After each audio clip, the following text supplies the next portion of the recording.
श्रीराम जय राम रघुराम।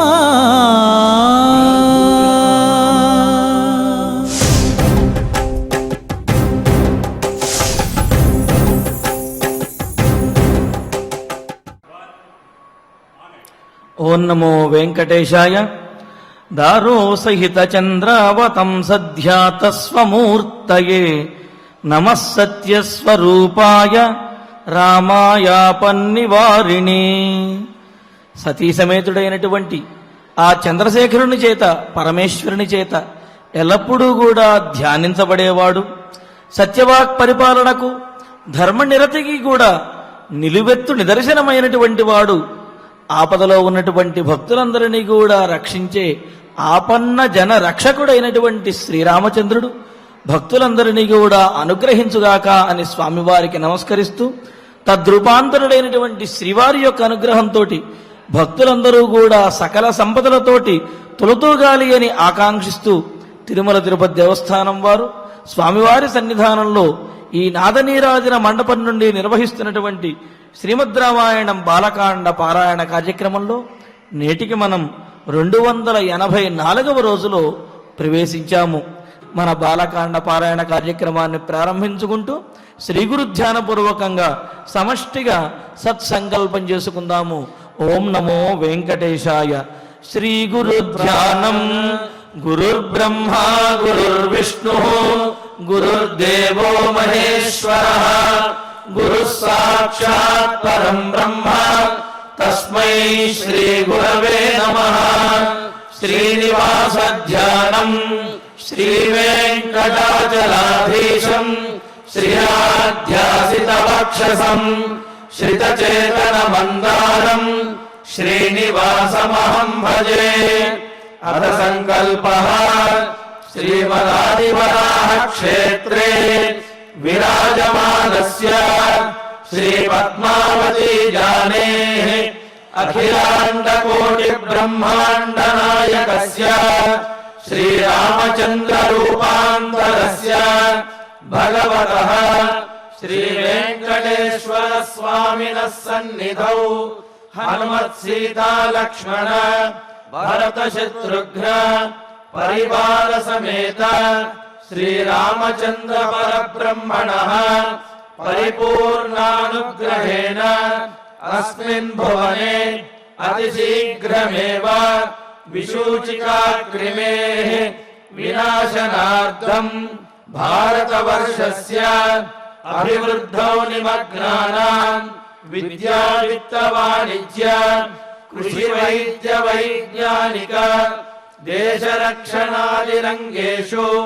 విద్యమానానాం ఆస్తిక మహాజనానాం సర్వేషాం సకుటుంబానాం ఆయురారోగ్య ఐశ్వర్య సద్బుద్ధి ఇత్యాది సర్వశుభఫల ప్రాప్త్యర్థం తేషాం సర్వతోముఖాభివృద్ధి ద్వారా శ్రీరామరాజ్యస్య పునర్వ్యవస్థాపనార్థం అనూఢానాం శీఘ్రమేవ వివాహ సిద్ధ్యర్థం దంపతీనాం అనుకూల దాంపత్య సిద్ధ్యర్థం సంతానార్థినాం శీఘ్రమేవ సత్సంతాన ప్రాప్త్యర్థం తతః పితృదేవతా ప్రీత్యర్థం గో సంరక్షణార్థం చ సకల సంపత్ప్రదే శ్రీమద్ వాల్మీకి రామాయణాంతర్గతే బాలకాండే యథాశక్తి శ్లోక వ్యాఖ్యాన పురస్సరం 40 సర్గ శ్లోక పారాయణం తథా శ్రీ షణ్ముఖ ప్రజ్ఞావర్ధన స్తోత్ర పారాయణం శ్రీ ధన్వంతరి మంత్ర పారాయణం చ అన్యోన్య సహాయేన ఆచార్య ముఖేన కరిష్యామహే. శ్రీ వాల్మీకి ప్రార్థన. వాల్మీకిర్ముని సింహస్య కవితావనచారిణః शृण्वन् रामकथानादं को न याति पराङ्गतिम् श्री आञ्जनेय प्रार्थना यत्र यत्र रघुनाथकीर्तनं तत्र तत्र कृतमस्तकाञ्जलिं बाष्पवारि परिपूर्णलोचनं मारुतिं नमत राक्षसान्तकम् श्रीरामायण प्रार्थना वेदवेद्ये परे पुंसि जाते दशरथात्मजे वेदः प्राचेतसादासीत् साक्षात् रामायणात्मना श्रीराम प्रार्थना आपदामपहर्तारम् दातारं सर्वसम्पदां लोकाभिरामं श्रीरामं भूयो भूयो नमाम्यहम् श्रीरामचन्द्र परब्रह्मणे नमः। अथ श्रीमद् रामायणे बालकाण्डे 40 सर्गः। శ్రీ గురుభ్యో నమః. శ్రీ వెంకటేశ చరణౌ శరణం ప్రపద్యే. శ్రీరామాయ నమః. హయంచ తస్య దేవస్య చరంతమవిదూరతః ప్రహర్షమతులం ప్రాప్తాః సర్వే తే రఘునందన. ఒకానొక వస్తువును కోల్పోయినప్పుడు దాన్ని వెతుకుతూ ఉంటే అది దొరికితే చాలా సంతోషంగా ఉంటుంది కదా. సగరపుత్రులకు కూడా ఆ మాదిరిగానే చాలా గొప్ప సంతోషం అనిపించింది. ఆ సందర్భంలో రాముడితో చెప్తున్నారు విశ్వామిత్రుల వారు, ఓ రఘునందన, తస్య దేవస్య అవిదూరతః చరంతం, ఆ కపిల రూపంలో ఉన్నటువంటి సనాతనుడైన ఆ వాసుదేవునికి అల్లంత దూరంలో అన్నట్లుగా చరంతం మసులుతున్న ఒక అర్థం. ఇది మాత్రమే చెప్పాలి అంటే చలంతం అన్నా చాలు, అక్కడ మసలడం అనే అర్థం వచ్చేస్తుంది. కానీ మసులుతూ ఏం చేస్తోంది అంటే ఆ పచ్చిక బయళ్లలో పచ్చటి గ్రాసాన్ని మేస్తోంది అని అనుకున్నాం కదా. కనుక చరంతం గ్రాసభక్షణం చేస్తూ ఉన్నటువంటి హయంచ ఆ యాగాశ్వాన్ని కూడా దదృశు చూశారు.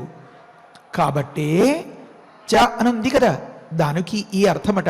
కాబట్టే అత ఏవ తే సర్వే అతులం ప్రహర్షం ప్రాప్తాః, ఇంతకు ముందెన్నడూ లేనంతగా అంత సంతోషాన్ని పొందారు. ఎందుకంటే అంతలాగా బహుశా ఆ తండ్రి గారు ఈ విధమైనటువంటి ఇంత లక్ష్యాన్ని, ఇంతటి కార్యాన్ని ఇంతకు ముందెన్నడూ అప్పచెప్పి ఉండకపోవచ్చు. వీరు ఇదే మొదటి కార్యం, ఆ కార్యాన్ని అందున సాధించలేక చతికిలబడేటటువంటి సందర్భంలో మళ్ళీ తండ్రి గారు హెచ్చరిస్తే మళ్ళీ వచ్చి అన్వేషించేటటువంటి ఆ తరుణంలో అది దొరికేటప్పటికే ఎంత ఆనందంగా ఉంటుంది. అయితే ఆ ఆనందం ఎంతోసేపు నిలబడలేదు. ఎందుకంటే ఆ తర్వాతి శ్లోకం చదువుకోవాలి మనం. ప్రతి ఒక్క వ్యక్తి లోకంలో తప్పనిసరిగా ఒక కుటుంబంలో ఉన్నటువంటి సందర్భంలో ఊపిరి ఉన్నంత వరకు గుర్తుపెట్టుకోవాల్సినటువంటి ఒక దివ్యమైన మహోపదేశాన్ని చేస్తున్నారు వాల్మీకి మహర్షి మనకి. తేతం హయహరం జ్ఞాత్వా క్రోధపర్యాకులే క్షణాః ఖనిత్రలాంగలధరాః నానావృక్షశిలాధరాః అభ్యధావంత సంక్రుద్ధాః తిష్ఠ తిష్ఠేతి చాబ్రువన్.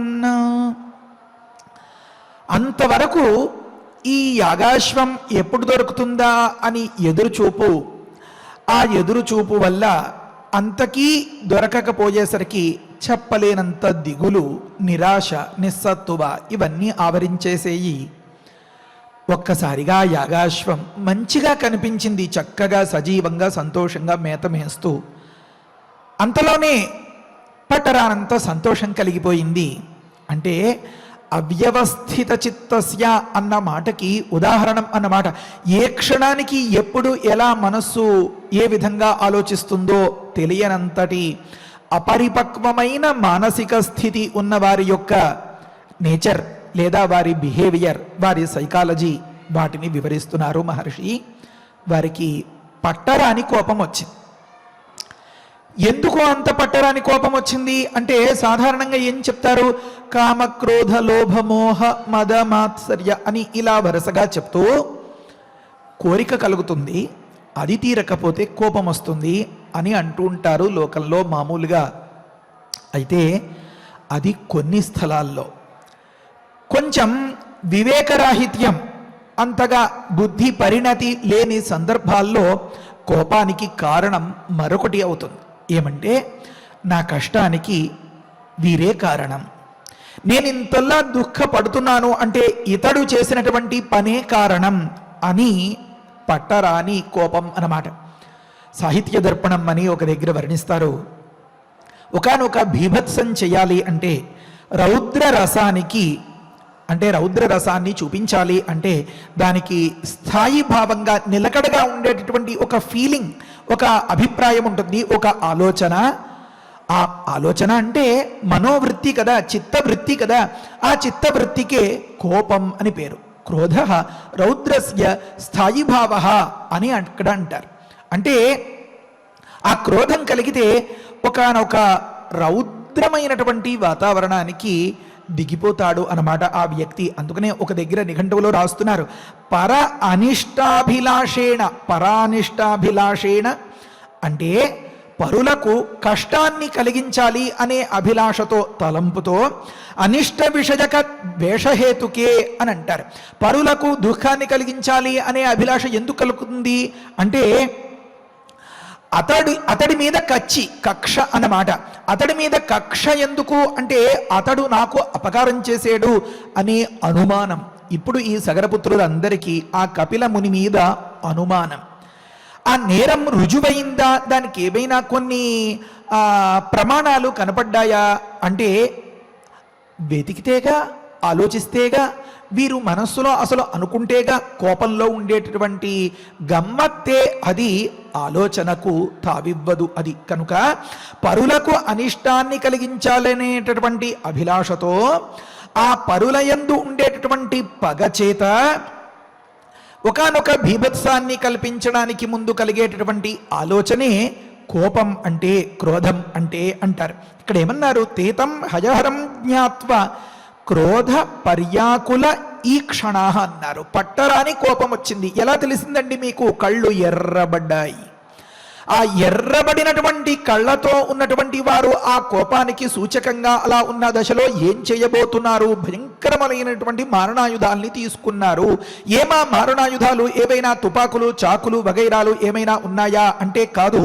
కోపంతో ఊగిపోయేవాడికి, ఒకానొక విధ్వంసం చేయాలి అనుకున్న వాడికి, అవతలి వాడిని ఆలోచన లేకుండా మట్టుబెట్టాలి అని ఊగిపోయేవాడికి చేతికి ఏది దొరికితే అదే మారణాయుధం అయిపోతుంది.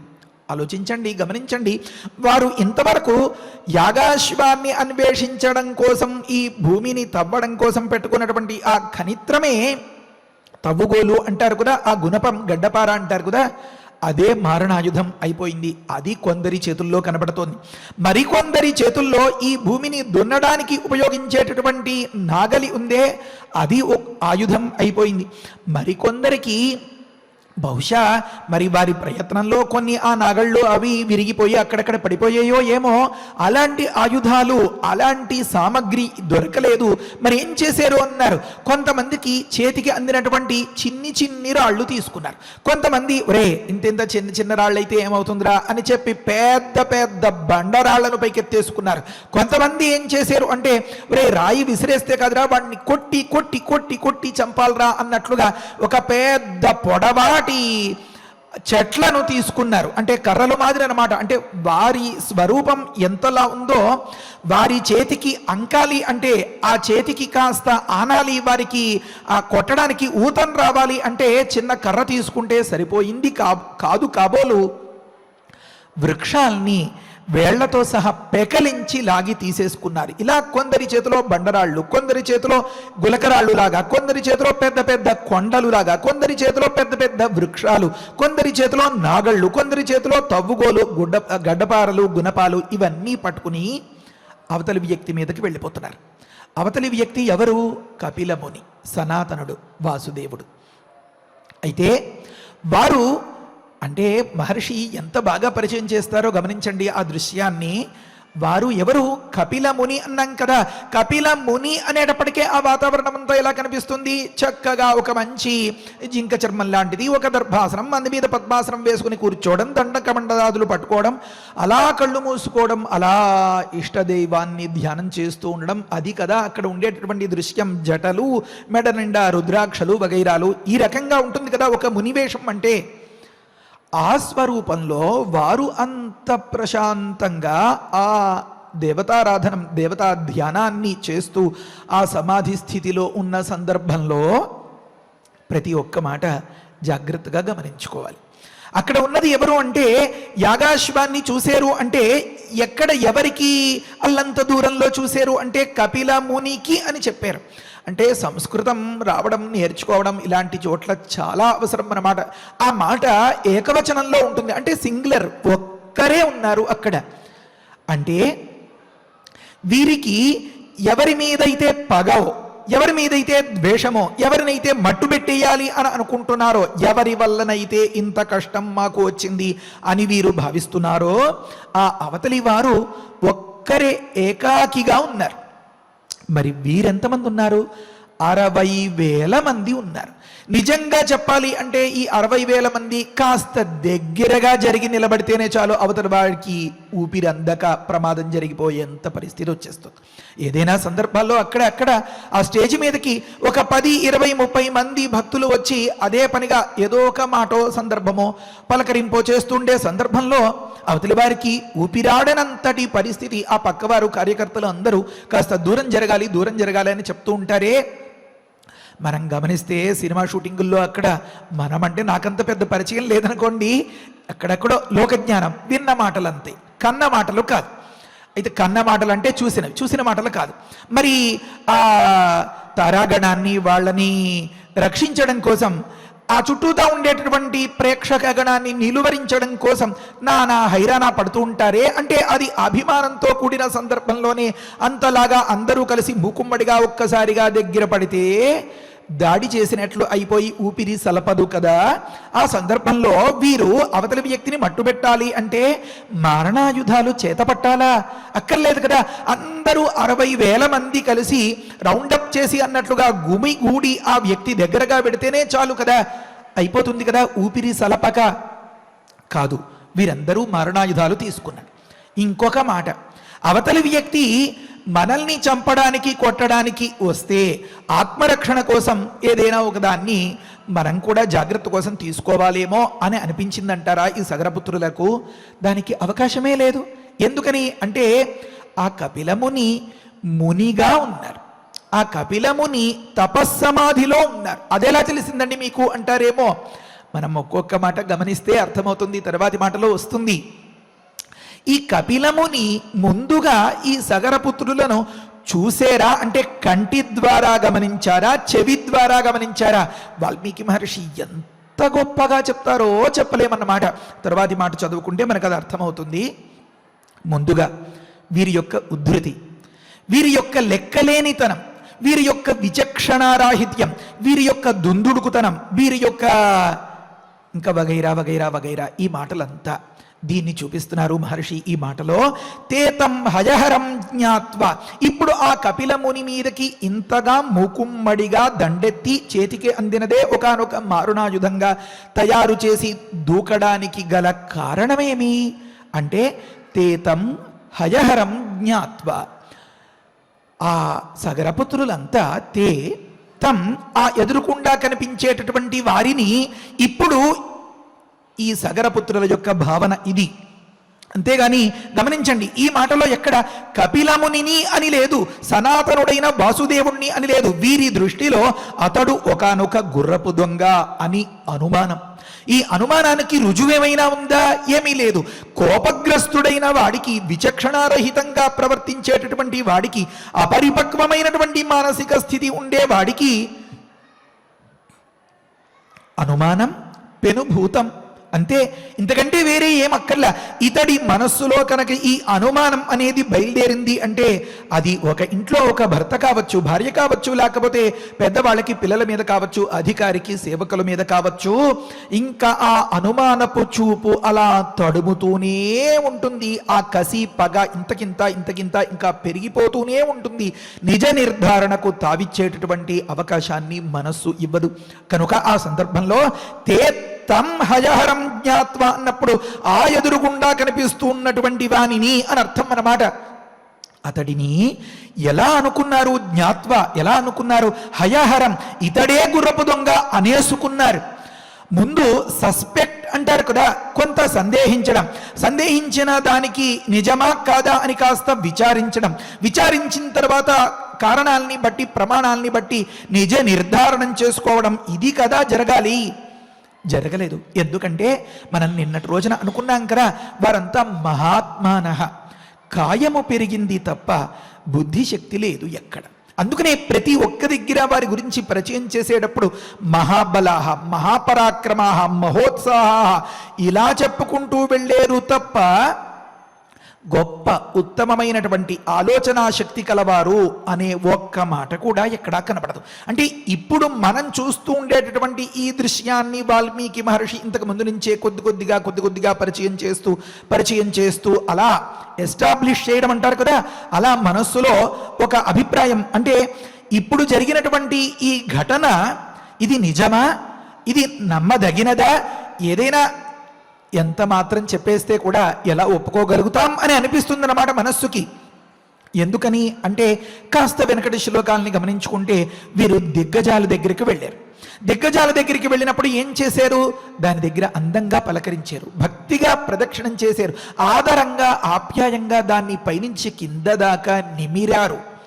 ఆలభ్య సమాలభ్య అని చదువుకున్నాం కదా, మానయంత దాన్ని గౌరవిస్తున్న వారలై, దాన్ని కొనియాడుతున్న వారలై అనుకున్నాం కదా, ప్రదక్షిణం కృత్వా దానికి ప్రదక్షిణం చేస్తున్న వారలై అని అనుకున్నాం కదా. లోపల కనుక భక్తి లేకపోతే ప్రదక్షిణం ఎలా చేయగలుగుతారు?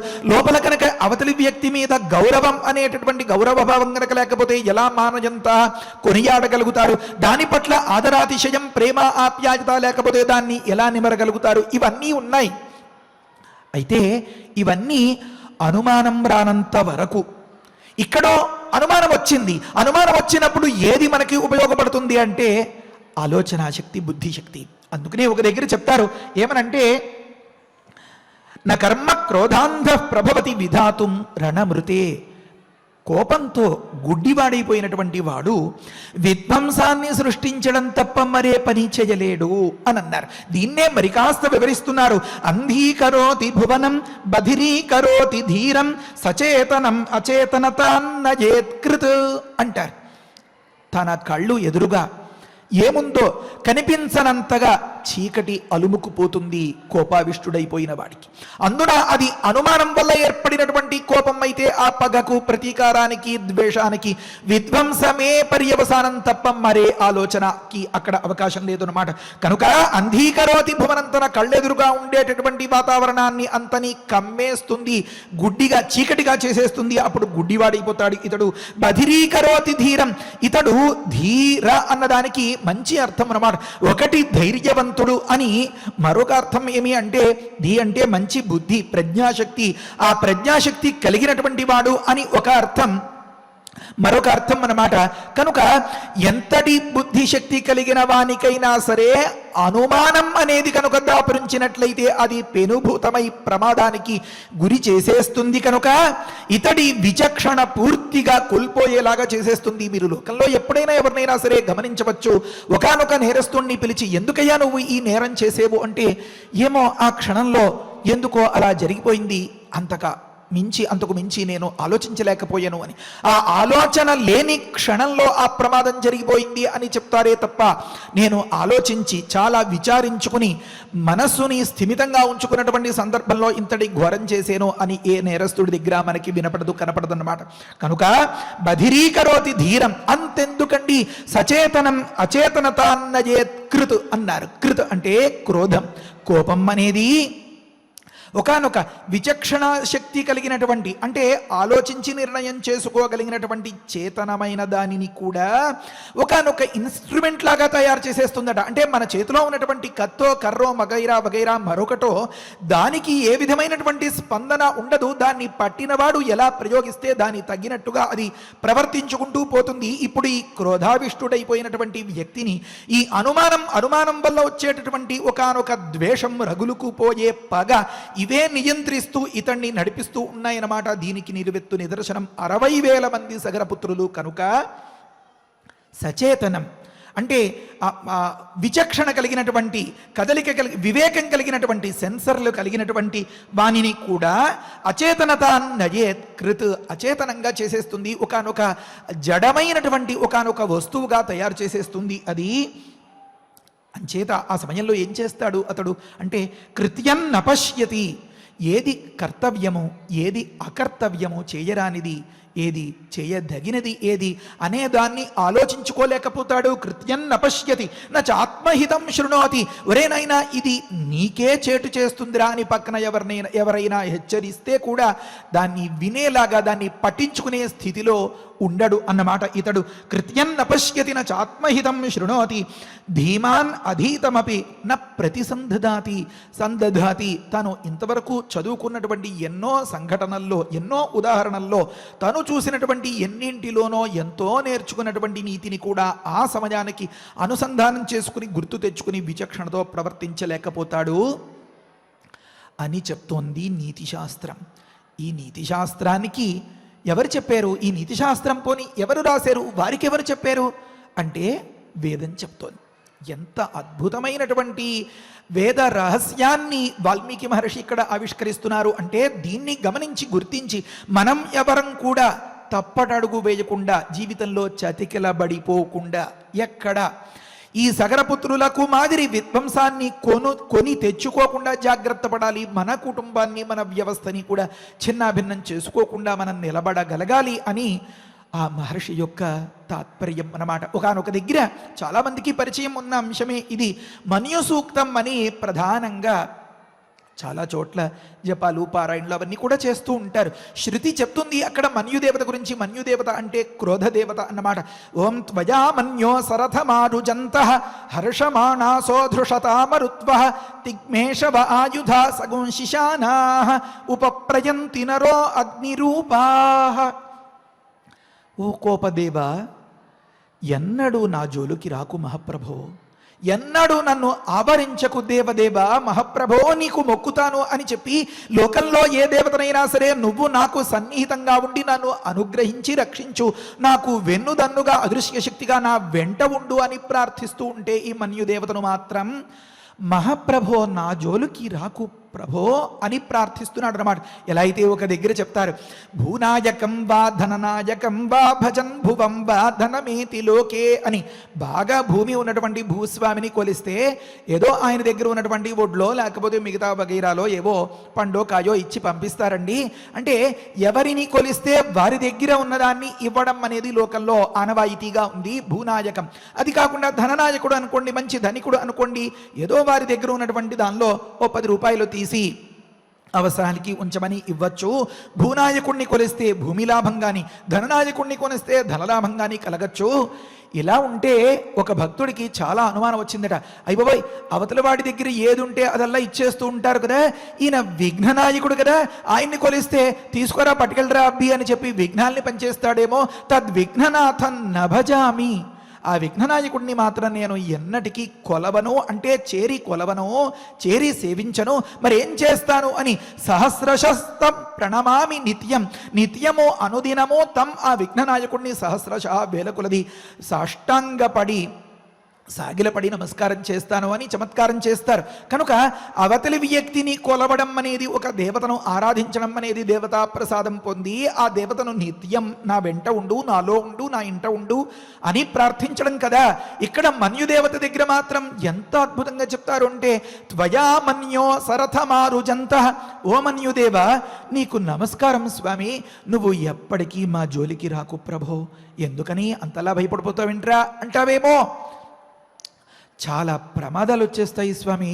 నువ్వు కనుక ఎవరినైతే ఆవరిస్తావో వాళ్ళంతా కూడా ఒకలా ప్రవర్తిస్తూ ఉంటారు. ఎంత చదువుకున్న వాళ్ళైనా, ఎంత పెద్దవాళ్ళైనా, ఎంత అనుభవం ఉన్న వాళ్ళైనా, ఎంత బాధ్యత ఉన్న వాళ్ళైనా, సమాజంలో ఎంత మంచి పేరు తెచ్చుకున్న వాళ్ళైనా సరే, కోపానికి గురి కాని సందర్భం ఉంటుందా అందులో అనుమానం ప్రవేశించిన చోట?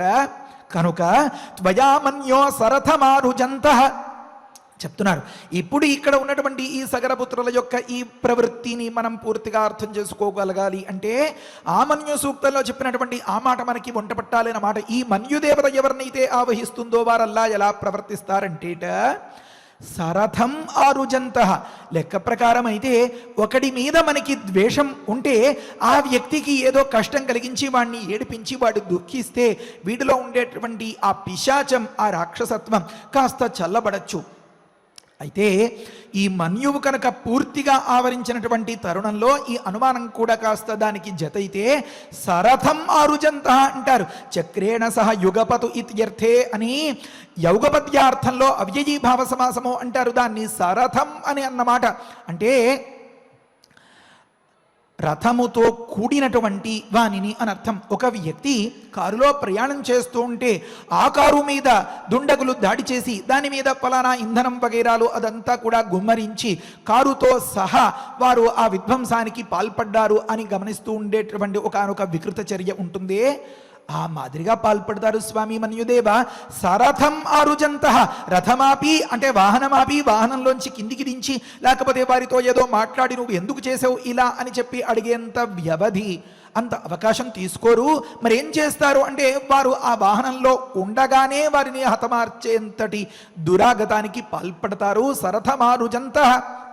అలా చేసి అప్పుడు ఆ నిప్పుల్లో ఆ మంటల్లో అలా భగభగా మండిపోతూ ఉంటే ఆ ఆర్తనాదాలు అది వింటూ హర్షమాణాసహ అప్పుడు ఆనందిస్తూ ఉంటారు. స్వామి ఎంత అన్యాయం ఇది, నాకేదో తాత్కాలికమైనటువంటి ఉపశమనం కలుగుతుంది కదా అని, నాకేదో కష్టం కలిగింది కదా దానికి కారణం ఇతడే అని ఎంచి అనుమానించి నేను ఇలా ప్రవర్తించడం ఎంత మాత్రం న్యాయం కాదు కదా. కనుక నువ్వు నన్ను ఆవరించకపోతే నేను ఇలాంటి విధ్వంసాలకి పాల్పడను కదా.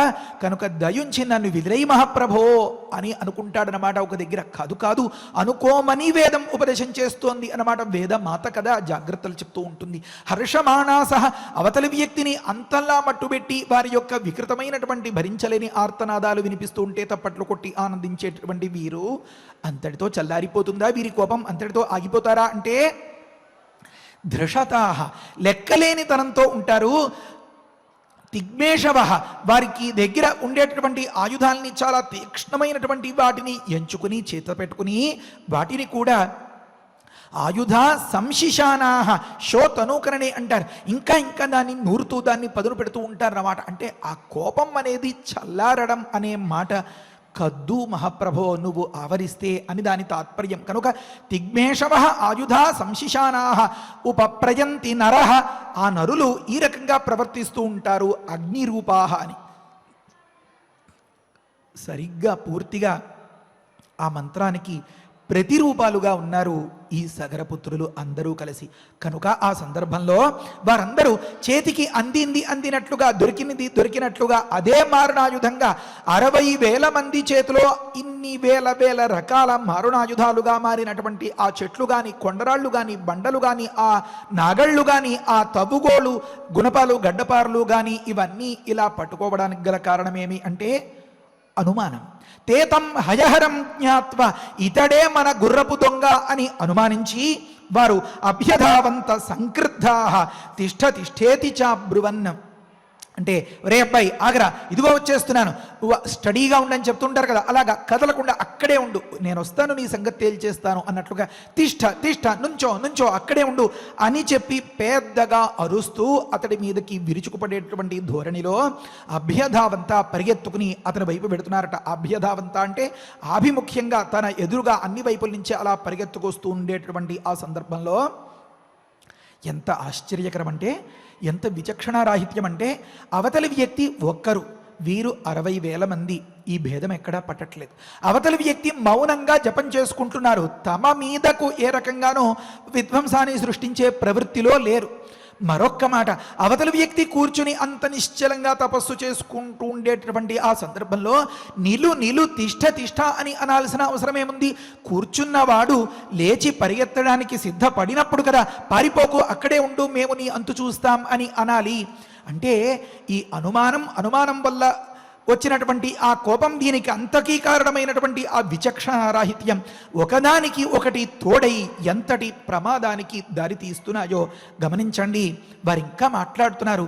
ఇలా దగ్గరగా చేరి అవతలి వ్యక్తి ఏం చేస్తున్నాడు, జపంలో ఉన్నారా, కళ్ళు మూసుకున్నారా, వింటున్నారా, వినలేదా, మన మాట ఏమి అనేటటువంటి ధ్యాస లేకుండా లెక్క ప్రకారం అయితే మరి అవతలి వ్యక్తిని అయ్యా మీరు ఎవరు, ఏమి, కాస్త మేము చెప్పేది వినండి అని చెప్పి పలకరించి కళ్ళు తెరిచిన తర్వాత మాట్లాడాలి కదా. బహుశా అలా కళ్ళు తెరిచి మాట్లాడే సందర్భమే కనుక వచ్చి ఉంటే ఆ ప్రసన్నమైనటువంటి ఆ నేత్రాల నుంచి వచ్చేటటువంటి ఆ కృప, ఆ కరుణ, ఆ అనుగ్రహం వీరిని అందరినీ కూడా చిరాయుష్మంతుల్ని చేసేసేది కాబోలు. అందుకనే ఒక దగ్గర చెప్తారు, అమ్మవారికి సంబంధించి చాలా అద్భుతమైనటువంటి ఒక మాట ఏమంటే, అమ్మ ఎంత ఆశ్చర్యకరం, నువ్వు రాక్షసులతో యుద్ధం చేస్తూ ఉంటే వారి కత్తి నీ కత్తి జొలిపించడం అంటారే, ఒకదానికొకటి ఇలా కొట్టుకున్నటువంటి సందర్భంలో జరిగేటటువంటి ఆ నిప్పురవ్వలు కోటి కోటి మెరుపులులాగా ఉంటే వాటిని చూస్తూ ఉంటే అంత మాత్రం చేత కళ్ళు పోవాలి ఆ రాక్షసులకి. అయితే వాళ్ళు ఆ దృష్టిలోపాన్ని లేకుండా ఇంకా తీక్ష్ణంగా చూస్తూ నువ్వు ఎక్కడున్నావో అని చెప్పి నీ వైపు గురిపెట్టి ఇంకా వాళ్ళు ఆ ఆయుధాల్ని అంతని ప్రయోగిస్తున్నారు. ఎంత ఆశ్చర్యమమ్మా! ఖడ్గప్రభా నికర విస్ఫురణై అని మొదలుపెట్టి ఒక దగ్గర చెప్తారు అన్నమాట. దానికి కారణం ఏమి అంటే, పరమ మంగళకరమైనటువంటి కృప నిండినటువంటి అమృతాన్ని ధారగా స్రవింపచేసేటటువంటి నీ కేసి చూస్తూ నీ కళ్ళల్లో కళ్ళు పెట్టి చూసినటువంటి ఆ సందర్భంలో కళ్ళెదురుగా ఆ మెరుపు మెరిస్తే దృష్టి లోపం అనేది ఏర్పడుతూ ఉంటే తిరిగి నీ కన్ను, నీ చూపు అక్కడ ప్రసరించడం ద్వారా తిరిగి వారికి కన్ను వచ్చేస్తుందమ్మా. పోయేదాన్ని బతికించేటటువంటి అంతటి అమృతమయమైనటువంటి కృపావర్షిణి నీ నేత్రములు అని అక్కడక్కడ అలా స్తుతిస్తారు. కనుక ఈ కపిలముని దగ్గరకు వెళ్ళి వీరు, అయ్యా మీరు ఎవరు, ఏమి, మీ పేరేమి, మా యాగాశ్వాన్ని అపహరించింది మీరేనా అని చెప్పి కాస్త నిజ నిర్ధారణం అయిన తరువాత ప్రవర్తించి ఉంటే కథ వేరేలా ఉండేది కాబోలు. అవతల వ్యక్తి వింటున్నారా లేదా అని పట్టించుకునేటటువంటి తీరిక, ఓపిక, విచక్షణ వీరికి లేదు అన్నమాట. కనుక ఆ సందర్భంలో విన్నా వినకపోయినా, పట్టించుకోకపోయినా లెక్క చేయకుండా, ఎదురు ఆలోచించకుండా వీరు ఇలా మాట్లాడుతున్నారు. అస్మాకం త్వం హి తురగం యజ్ఞియం హృతవానసి దుర్మేధస్వం హి సంప్రాప్తాన్ విద్ధిన సగరాత్మజాన్ అంటారు. అంటే అహంకారం అనేది, మదం అనేది, గర్వం అనేది ఎంతటికైనా సరే వీరిని పాల్పడేలాగా చేస్తుంది అని అర్థమవుతుందన్నమాట. కళ్ళు మోసుకుని జపం చేసుకుంటూ ఉంటే మేము అనుకున్నావా? నువ్వు భృకుటి ముడివేసి అంతగా ఆత్మానుసంధానం చేస్తున్నట్లుగా నటిస్తే మేము పసిగట్టలేమా? మేమేమైనా వెర్రివాళ్ళమా? మేము సగరపుత్రులం. అంటే అహంకారము ఎలా ఆలోచింపచేస్తుందో గమనించాలి అన్నమాట. కనుక త్వం హి, నువ్వే, అస్మాకం యజ్ఞం తురగం హృతవానసి, మా గుర్రాన్ని అపహరించినటువంటి గుర్రపు దొంగవు నువ్వే అనేస్తున్నారన్నమాట. అంటే అనుమానం వల్ల ఆ నిర్ధారణం కూడా చేసేసేటటువంటి స్థితికి వెళ్ళిపోయారు వాళ్ళు. కనుక దుర్మేధ హి, ఎంత దుష్ట బుద్ధి కలవాడవు నువ్వు, ఏమీ ఎరగనట్లుగా, ఏమీ తెలియనట్లుగా ఇక్కడ ముక్కు మూసుకుని కూర్చుంటే మేం విడిచిపెట్టేస్తామనుకున్నావా నిన్ను? కనుక త్వం సగరాత్మజాన్ సంప్రాప్తాన్ విధి, వచ్చిన వాళ్ళు ఎవరనుకుంటున్నావో తెలుసా? వీళ్ళు సగరపుత్రులు, దేన్ని లెక్క చేయరు, వీళ్ళ ఎదురుగా ఏది నిలవదు. ఎందుకంటే ఇంతింతటి దూరాన్ని వీళ్ళు ఇలా తవ్వుకుంటూ ఇక్కడ దాకా వచ్చేసారు కదా. కనుక దాన్ని అంతనీ దృష్టిలో ఉంచుకుంటే వచ్చిన వారు సగరపుత్రులుగా నువ్వు గుర్తించు సుమా, నీ భరతం పడతాం అని చెప్పి మొదలుపెట్టి వారు అలా వీర ప్రగల్భాలు పలుకుతూ ఉంటే ఆ కపిలముని తపస్సమాధిలో ఉండి 60,000 మంది మూకుమ్మడిగా ఒక్కసారిగా అలా పడిపోతూ పలికేనటువంటి ఆ మాటను విని ఆ తరువాత కళ్ళు తెరిచారన్నమాట. చాలా జాగ్రత్తగా గమనించాలి. శ్రుత్వాతు వచనం తేషాం కపిలః రఘునందన రోషేణ మహతావిష్ట హుంకారం అకరోత్తదా అని అన్నారు. మొట్టమొదట ఈ పెద్ద పెద్ద అరుపులు, కేకలు, ఈ విచక్షణారహితంగా వీరి ప్రవర్తన అంతా చెవిలో పడితే ఏదో ఒక తేడా జరగబోతోంది అని గుర్తించేలాగా అనిపించినటువంటి ఆ సందర్భంలో రామ రఘునందన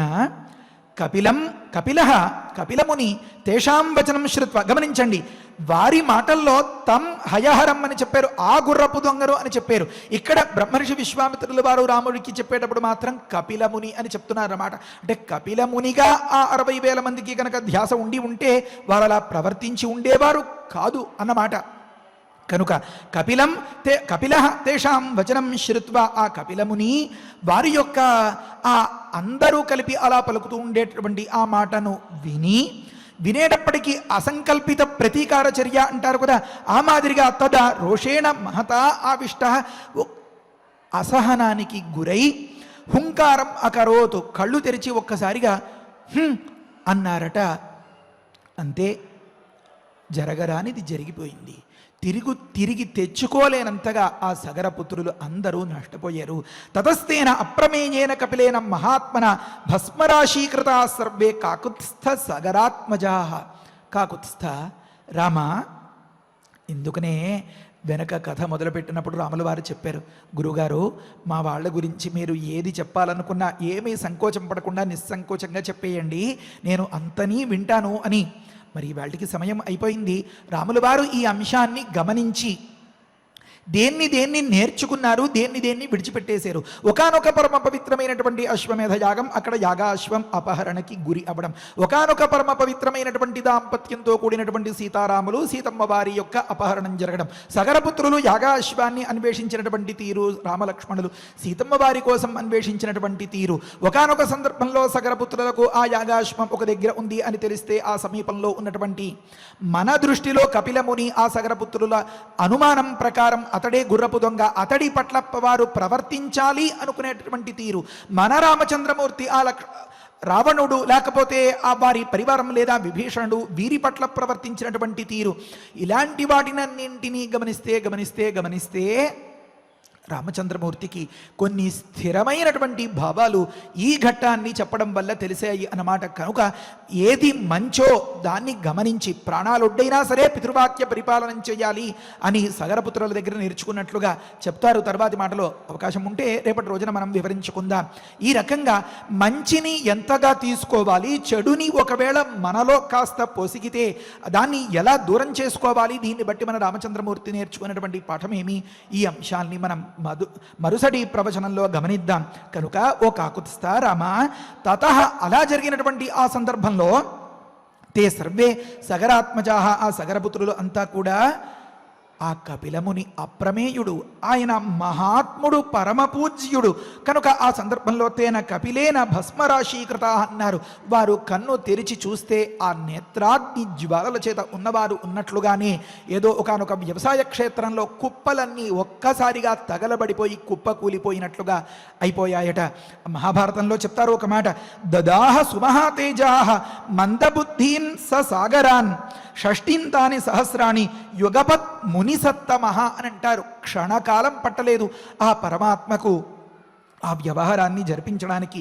ఇక్కడ మనం గుర్తించాల్సిన మాట ఏమి అంటే మందబుద్ధీన్, ఆ ప్రజ్ఞా మాంద్యం వల్ల వారికి ఇంతటి ఇక్కట్లు వచ్చి పడ్డాయి అని తాత్పర్యం. కనుక లోకంలో ఎంత చదువుకున్న వాడికైనా, ఎంత ధనవంతుడికైనా, ఎంత అనుభవజ్ఞుడికైనా ప్రజ్ఞామాంద్యం అనేది, ప్రజ్ఞారాహిత్యం, ప్రజ్ఞ లేకపోవడం అనేది ఉపద్రవాల్ని తెచ్చిపెడుతుంది. కనుక ఏ ప్రజ్ఞ ఉంటే సమస్తము సిద్ధిస్తుందో ఆ ప్రజ్ఞను సుబ్రహ్మణ్యేశ్వర స్వరూపంలో రండిరా నేను అనుగ్రహిస్తాను అని చెప్పి మన శ్రీవారు స్కంద విష్ణువాత్మిక శక్తి వెంకటేశ ఇతి స్మృత అన్నట్లుగా ఆ వెంకటేశ్వరుడు సుబ్రహ్మణ్యేశ్వర స్వరూపంగా అనుగ్రహిస్తాను అని చెప్పి మనల్ని ప్రోత్సహిస్తే మనం ఎంతో శ్రద్ధగా ప్రేక్షకులందరికీ కూడా విరివిగా ఈ మంచి సత్ఫలితం అందాలి అని ఆ ప్రజ్ఞావర్ధన స్తోత్రం చదువుకుంటున్నాం. కనుక ఏ ప్రజ్ఞారాహిత్యంతో సగరపుత్రులు ఈ 60,000 మంది ఇలా దెబ్బతిన్నారో, ఏ అసమంజసమైనటువంటి వ్యవహారం ఇంతకుముందు మనం చెప్పుకున్నామో, ఆ విధమైనటువంటి తప్పుడు గుణాలకి కానీ తప్పుడు పనులకు కానీ దారితీయని మంచి ప్రజ్ఞావంతమైన బుద్ధిని ఆ పరమాత్మ మనకి అనుగ్రహించాలి. రాబోయేటటువంటి ఆదివారం నాడు చాలా విశిష్టము. ఆ వేళ ఏమనంటే పుష్యమి నక్షత్రం కలిసి ఆదివారం కలిస్తే పుష్యార్క యోగం అనుకుంటాం, మరియు సప్తమి తిథి కలిస్తే భాను సప్తమి అంటారు. చెప్పలేనంత పర్వదినం. పుష్యమి నక్షత్రంలో మొదలుపెట్టి పుష్యమి నక్షత్రం వరకు అని ఆ స్వామి ఉపదేశం చేశారు. కనుక మన శ్రీవారి అనుగ్రహంతో ఈ అంశాన్ని మనం ఆనాటి వరకు పారాయణం చేసుకోగలుగుతాం. బహుశా 28వ రోజు అయి ఉంటుంది. ఆ రోజు 28 నామాని అని అన్నారు కనుక ఒకదానికొకటి అంతా సంబంధం అనుకోకుండా కలిసి రావడం అంటే ఇదే కాబోలు. అంతా ప్రేక్షకుల యొక్క సౌభాగ్యం. ఆ దేవదేవుడి దయ మనందరి యందు ఎప్పటికీ ఇలాగే ఉండుగాక. హరజే నమః. స్వస్తి. పారాయణ చేసుకుందాము. హయంచ తస్య దేవస్య చరంతం అవిదూరతః ప్రహర్షమతులం ప్రాప్తాః సర్వే తే రఘునందన ఏతం హయహరం జ్ఞాత్వా క్రోధ పర్యాకులేక్షణాః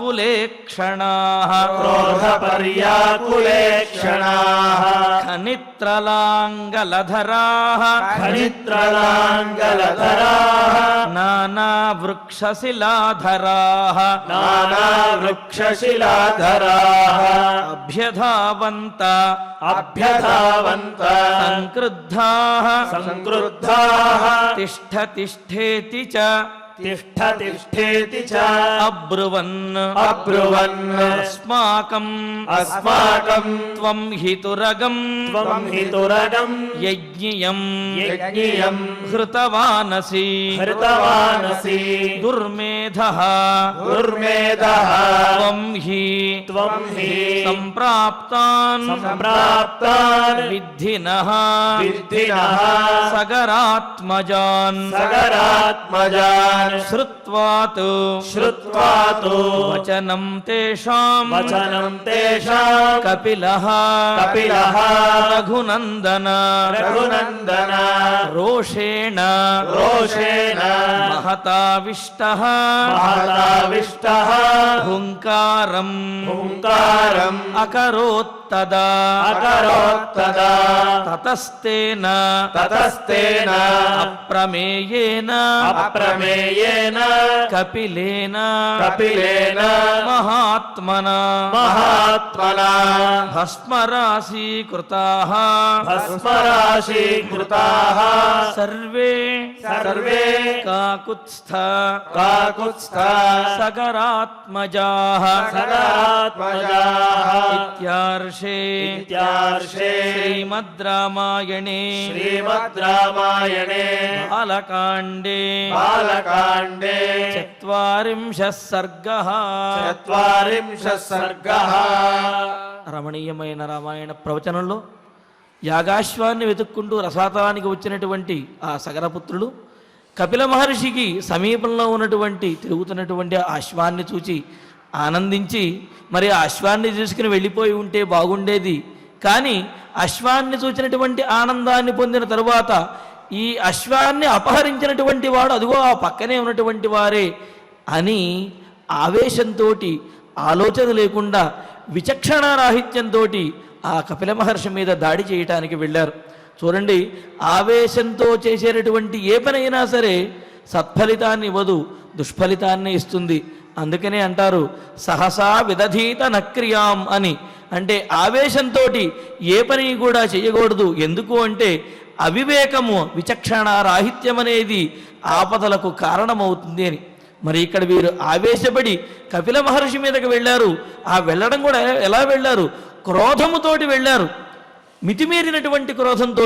చూడండి, తన కోపమే తన శత్రువు అన్నట్లుగా వీరి యొక్క క్రోధమే ఆ కపిల మహర్షికి మీద పరావర్తనం చెంది వీరిని దహించినట్లుగా ఆ కపిల మహర్షి యొక్క ఆ చూపుకి వీరందరూ కూడా దహించుకుపోయారు అని మనం చక్కగా విన్నాం. అయితే ఇక్కడ ఆవేశం అనేది ఎల్లప్పుడూ కూడా కూడదు అనే విషయాన్ని కూడా మనం ఈ సన్నివేశం ద్వారా తెలుసుకోవాలి. పైగా ఆవేశంతో చేసినటువంటి తప్పును దిద్దుకోవటానికి, ఆ తప్పును కనీసం కొంతైనా సరే సరిచేసుకోవటానికి ఇక్కడ 4 తరాలు పట్టింది.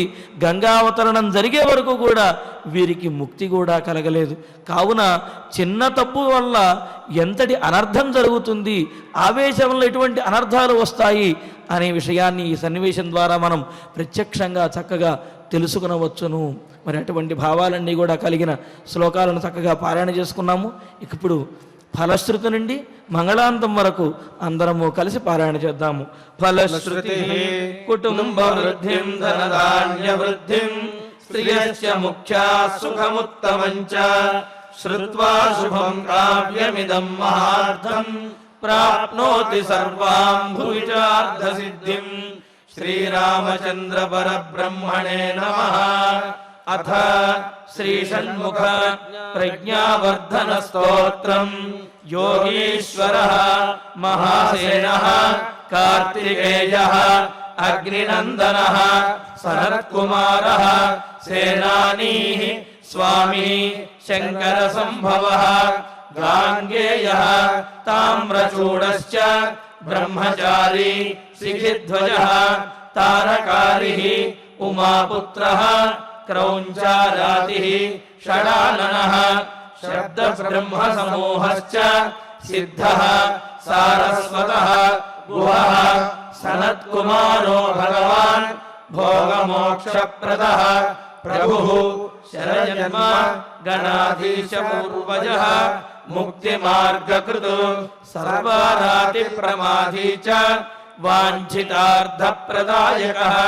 ఫలశ్రుతిః అష్టావింశతి నామాని త్రికాలం తు యః పఠేత్ ప్రకర్ష శ్రద్ధయా యుక్తః మోకో వాచస్పతిర్భవేత్. మహామంత్రమయానాంచ మహానామ్నాం ప్రకీర్తనాత్ మహాప్రజ్ఞామవాప్నోతి నాత్ర కార్యా విచారణ. పుష్య నక్షత్రమారభ్య దశవారం పఠేన్నరః పుష్య నక్షత్ర పర్యంత అశ్వత్థమూలే దినే దినే పురశ్చరణ మాత్రేణ సర్వ పాపై ప్రముచ్యతే. ఇది శ్రీ రుద్రయామల రహస్యే ప్రజ్ఞావర్ధన స్తోత్రం సంపూర్ణం. అథ ధన్వంతరి ధ్యానం. అచ్యుతానంద గోవింద విష్ణో నారాయణామృత రోగాన్ మే నాశయా శేషాన్ ఆశు ధన్వంతరే హరే. ఆరోగ్యం దీర్ఘమాయుష్యం బలం తేజోధియం శ్రియం స్వభక్తేభ్యో న గృహంతం వందే ధన్వంతరిం హరిం. ధన్వంతరేరిమం శ్లోకం భక్త్యా నిత్యం పఠంతి యే అనారోగ్యం న తేషాం స్యాత్ సుఖం జీవంతి తే చిరం. ఓం నమో భగవతే వాసుదేవాయ ధన్వంతరయే అమృతకలశహస్తాయ వజ్రజలౌకహస్తాయ సర్వామయ వినాశనాయ త్రైలోక్యనాథాయ మహావిష్ణవే స్వాహా. ఓం వాసుదేవాయ విద్మహే సుధాహస్తాయ ధీమహి తన్నో ధన్వంతరి ప్రచోదయాత్. అథ నవగ్రహ ప్రార్థన. ఆరోగ్యం పద్మబంధుర్వితరతు నితరాం సంపదం శీతరశ్మి. భూలాభం భూమిపుత్రః సకలగుణయుతాం వాగ్విభూతిం చ సౌమ్యః. సౌభాగ్యం దేవమంత్రి రిపుభయశమనం భార్గవః. శౌర్యమార్కిః దీర్ఘాయుః సంహితేయః. విపులతరయశః కేతుః ఆచంద్రతారం. అరిష్టాని ప్రణశ్యంతు దురితాని భయాని చ. శాంతిరస్తు శుభం మేస్తు గ్రహాః కుర్వంతు మంగళం. అథ క్షమా ప్రార్థనా. యదక్షర పదభ్రష్టం మాత్రాహీనం చ యద్భవేత్ తత్సర్వం క్షమ్యతాం దేవ నారాయణ నమోస్తుతే. అథ భగవత్ సమర్పణం. కాయేన వాచా మనసేంద్రియైర్వా బుద్ధ్యాత్మనా వా ప్రకృతే స్వభావాత్ కరోమి యజ్ఞః సకలం పరస్మై నారాయణాయేతి సమర్పయామి. అథ మంగళం శ్రియః కాంతాయ కళ్యాణ నిధయే నిధయేద్దినాం. శ్రీ వెంకట నివాసాయ శ్రీనివాసాయ మంగళం. ॐ